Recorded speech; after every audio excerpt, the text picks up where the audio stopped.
Joined then by Dear from Back of the Nest. Dear, how's it going to begin with? Yeah, it's all going good. Thank you. How are you? Yeah, not too bad. We just started saying before we started recording that the last time we started talking about Europe or you on your podcast, you lost 7 in a row. And I think last time we spoke, we were potentially talking about Wolves getting in the Champions League. Look how that turned out. So maybe we should leave that well alone for now, although not too bad start to the season for Palace. Yeah, it's not bad, but as I said, and before we started, I'm not talking about Europe because, as you mentioned, last time we did talk about Europe here is the fact that we managed to lose 7 games in a row, 8 games without a win. So we've started off well. Well, for Palace, we started off well when you look at the results. But in terms of the performances, some people are still not happy. But personally, for me, it's the results over performance. At the end of the day, if you manage to get the points, if you manage to finish as high as possible, then that's all that matters. But I'm not too sure if Palace can hold it up for the rest of the season because we are getting the results, but I feel like we are going to get caught out if we continue playing like we are right now. Let's have a look to the game of the weekend then, or Friday night. A win against Fulham, I'm sure you were pleased with that. A nice London derby, 3 points on the board. Are we going to see any changes from the side that beat Fulham 2-1?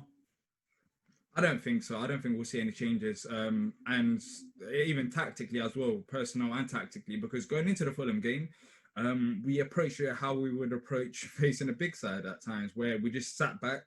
I think we only had like 30% possession, something along them lines, 36%, and we hit them on a counter-attack. And I'm expecting the same against Wolves. And we're just going to sit back and just hope that you guys will come at us and there'll be spaces open so we can, go and attack when we do get the ball in a counter-attack. So I don't expect many changes personnel level because Roy Hodgson doesn't like it. And also tactically, Roy Hodgson, we know how he plays. So I sound negative, but it's a good thing. We're getting results, I guess. We're getting results, but we are going to approach it the same way. So expect no surprises. One thing I say, and just to pick up on what you said there, is that Wolves are in a pretty much a similar position. I think there's talking about a transition to more possession-based football, and so far we haven't kept possession very well. So it's definitely a transition that isn't quite working out yet. How do you think Palace will be looking to exploit that transition? And we're probably going to see Romain Saiss at left wing back again. That's him playing out of position again. He's really a centre midfielder. He's been playing at the back. Do you think Palace are going to target that, well, their right-hand side, our left-hand side? 100%. I think it's going to be out wide. You're going to see Jeffrey Schlupp, who has a bit of pace on him. You're going to see Wilfried Zaha down the left-hand side as well. So I feel like the left-hand side is our strongest side. So if Palace can target it, and if you guys go and attack us down that side and there are spaces open, I feel like that's where we can win the games. And we saw it in the second game of the season against United. I know they're not the greatest team like they were back in the day, but they, the left-hand side for Palace is probably a strong point. And going into this game, we do have a bit of pace if Schlupp's injury if he's 100% fit, and if Zaha plays, then that is our strong side. So if you manage to take us out of our game down the left, then you'll have a massive chance. But that's pretty much it. Our right-hand side, Andros Townsend, he's good, but he's not quite Wilfried Zaha and Jeffrey Schlupp combination, as well as Tyrick Mitchell down the left. It's just lots of pace and it causes trouble. Score prediction? Score prediction for the game? I don't know. You put me on the spot here. It's very hard to expect with Palace. I'm going to go for a 1-0. It's weird. 1-0. I'm expecting a draw. Yeah, 1-0. I feel like, because as you said, you're going to have fullbacks going and Romain Saiss he's playing out of position. I feel like if we target that area, we could potentially get a goal. But defensively, you got some quality players going forward, so I expect us to concede a goal. But that's pretty much been our strong point. I don't expect us to concede 2-3 goals. If we were to concede, I only expect 1 because we actually have been good defensively. So yeah, 1-0 would be my score prediction. But yeah, I wouldn't be too upset with that anyways because you want to keep the momentum going. But I guess both sides are expecting a win out of this game. Well, best of bad luck, of course, for Friday night. We will catch up with you hopefully towards the end of the season, I think the return leg is. Yeah, hopefully by then we'll be at stadiums and normal life will return as well. Who knows? Or we'll be in boxes and can't get outside. One of the two. Excellent. Thank you. Watching England in 2016. Otherwise, I haven't watched that much football concerning Roy Hodgson, and clearly Palace fans aren't very happy with him either, Harry. No, it's a weird one because, like you said, they're joint on points of us. They won away at Man United.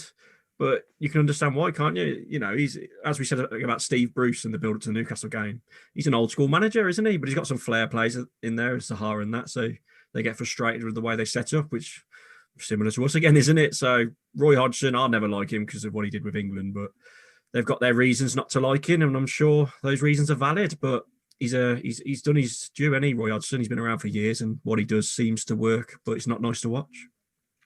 Bayliss? Yeah, I don't think they're a bad team, really, are they? They play their style of football. They've got a couple of decent players. We've always seemed to have good, decent contests with us. So shaping up to be a decent game. But I think they're playing the sort of football at the moment where they're on the up and we're quite negative. I've sad to say, but it needs to be 0-0 at half time. Well, it definitely won't be scoring. It would definitely nil. I want to talk about Harry, Hoover, Aït-Nouri and Silva as well, and probably start with Silva. Is it just now time where we are crying out for another attacking option? Is it about time that he got a starting berth or maybe played a little bit more of a role in these games? Because, you know, yeah, he's inexperienced, he's young, came with a big price tag, but if you're not going to play the kid, when are you? Yeah, there was a shot in the game the other day, and it zoomed in on him, and he was warming up on the side. And I just thought to myself, you know, he's not coming on in a tight game like that, and it's a shame. I think Nuno sometimes just got to be brave, and if we're 1-0 up or something, just bring Raul off and bring him on and give him a go. He played in the League Cup, we got knocked out of that, so he's not going to get many minutes, and you've got to give him a go, mate. How is he going to develop? I don't know. I'm not sure if he's been playing in the under-23s. I'm not sure, because obviously he's in the squad a lot. No, so you've got to start giving the lad minutes, because he can't just rot on the bench. You've got to let him try and prove himself, and being brave and dropping Raul on about the 75th minute or something and giving him 15 minutes. It's going to be a tough thing to do, especially if we haven't scored and the only person who seems to score is Raul. But I think Nuno's got to take that gamble and see if he can cut it. Dan, do you think he needs that time? Because you may as well just loaned him back to Porto. I want to see him play. I think what we're playing at the moment is nothing special. So Grant's changing up a little bit. I'd like to see, especially Hoover, get a chance as well. It'd be sad if they wait until the FA Cup, we get drawn against someone like Oldham away, where all they're going to try and do is kick seven lumps of shit out of everybody, and the kids get hammered, and then they don't get another look in. I think they've got to try and play against proper football teams, not that Oldham aren't, but against footballing teams, and try and cut their cloth and get into proper football. It's the only way to do it, isn't it? We saw it with Jota. He was quite frustrating when he turned up, even though we're not going to talk about him tonight, but he was frustrating for a little bit when he turned up and grew into it. And that's the only way to get the kids on. Neto's done exactly the same thing. So we've got to see it eventually. And whilst we're not playing very well, then why not give it a go?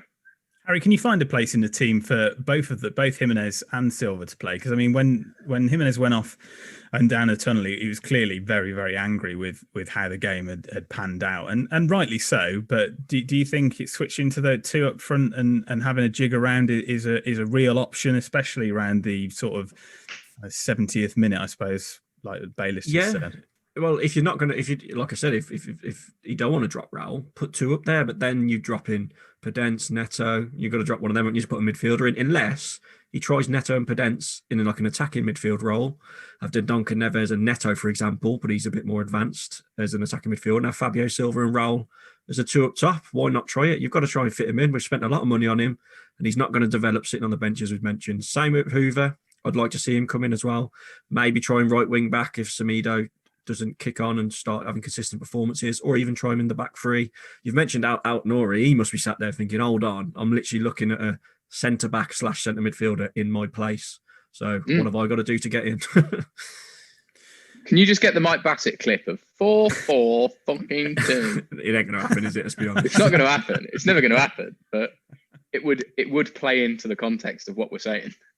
I mean, we've said it before in previous seasons, and it has corrected itself over the games, actually, since we say it, because Nuno obviously listens to the podcast, is that there seems to be no plan B again. We're trying to play this possession-based football, and so far we're trying to do it without any possession. Well, Crystal Palace. We did have loads. We had like 70% possession in the first half against Newcastle. That doesn't suit us, does it? When we have more possession, I think we've only won 1 in 11. We've had plus 60%. I heard somewhere, but Crystal Palace have averaged 35% possession this season. So they're going to be sat back trying to hit us on the counter. And when we're the team that's got to take the ascendancy in attack teams, it never works well for us, does it? So I've got no idea how this game's going to go Friday, but He's going to be two teams sat back, trying to counter track each other. It's going to be really weird. The ball rolling around the middle of the pitch. Yeah. Starting 11 down. Oh God, my starting 11 or what it's actually going to be. Keep the goalkeeper, obviously. The back three has to say the same. I don't think it's done badly. No, I think it's been fine. I would then play out Nori and Marcel. I'll play him on the right, get him out, get Semedo out. No, I'm just fishing. I'm just fishing. Yeah, Marcel, I've got to give him his chance, so he's got to stay in there. Sace has got to go. Semedo's probably got to hold his spot because we haven't got much more else to stick in there at this exact moment in time. I'd stay with Neves, then Donker in the middle, and then same as we were. I'll tell you what, I'm going to throw this out there now, and if I get this right, I'm going to do the lottery numbers next week. I reckon he's going to start Marcel left wing back, same back three, Semedo right wing back. I reckon he's going to go Sace, then Donker, and Neto, Fabio Silva, and Jimenez up top. Drop Pedence, sorry. Wow, that was... So we've both just gone, best player on the pitch last week. And Okay, maybe drop Neto for Pedence there. It's like we said on previous episodes, it's a role change. You're not dropping players. Sace midfield. He can do it. Well, it's where he plays, if you wanted an attacking threat to run through the middle, then you pick Traore and start Traore. We've had this argument on the group, obviously, about Sace being some sort of utility guy, but the whole point is that your utility man changes the game in a position that he's not used to. That's the whole point. And he's not doing that at the moment. There's no point in him playing 70 minutes and all of a sudden we need someone to come on and like a midfield enforcer or something like that, or vice versa, someone to shore up the defense, or if there's an injury or something, because he's already playing that position. It just seems quite strange to me. And I don't know if you agree, Harry, is that the balance in that squad, which is obviously always under Nuno, is going to be 19 men. It's not quite there yet. The balance isn't quite right. No, I agree. And I think, I don't know if we said this the other week, but Sace, first game, he was man of the match, wasn't he, from left centre back? So he's seen that Nori and Marcel were injured, and he's like, well, I've got to play Sace left wing back. This is why this has all happened. And because he was okay there, he's kept playing him there. But yeah, the balance is all over the shop with Sace left wing back as well. We mentioned that when he gets into an attacking position, he can't cross. So I wouldn't mind seeing Sace go into midfield if Nuno don't want to drop him because he loves him and he thinks he's an experienced player that needs to be in there. Because let's be honest, Neves and Moutinho haven't been fantastic, have they? They've done okay, but why not change it up a bit, put free midfield or something? That's what I say. But yeah, I agree with the balanced argument. It's a bit all over the place at the moment, isn't it? It's a game that's shaping up. I've just looked at the table whilst you were chatting along, Harry, but Palace are 8th, we're 9th. One goal separates us both on 10 points. If you'd have said after the last 2 seasons, after 6 games, Wolves are 9th, 10 points, 3 off top spot, you wouldn't be hugely concerned, would you? But we do look a bit lost. Yeah, it's weird. It's a really weird position. Strange. Because you moan and you feel guilty for moaning about it being boring because where we are. It's so weird. And if we'd have held on against Newcastle and would have beat Palace, we'd be top. We'd be top. So it's so strange. But what happens when we do start to click? Do you know what I mean? It is good that we're not liking the performances and getting a bit bored of it, but we've had this before, haven't we? And then it just clicks and we go on a mad run where we're playing good football and winning with ease. It's going to be 1-2. We're 1-2-0, 3-1 win away from it being great. But that could be Palace. It could be Christmas. Big shout. Score prediction, Harry. I keep getting excited and saying like 4-1 Wolves and that, but we can't say that, can we? So I'm going to go 0-0. 0-0. Baelish, you got the score line right in the last one. Said a pessimistic 1-1. What are you going to go for this week? You're on a roll. Very, very sadly, 2-1 Palace. 2-1 Palace. Oh, let's let